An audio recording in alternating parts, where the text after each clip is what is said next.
இன்றைக்கி நம்ம potato fry பண்ண போகிறோம். இப்போ ரெண்டு டேபிள் ஸ்பூன் எண்ணெய்,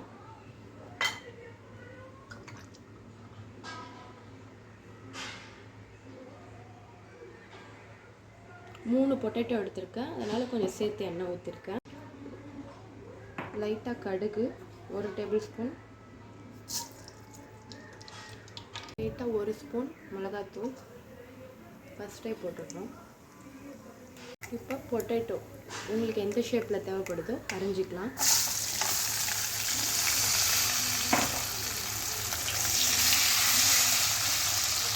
அரைஞ்சதுக்கப்புறம் உப்பு ஆட் பண்ண போகிறோம். 1 டேபிள் ஸ்பூன் உப்பு.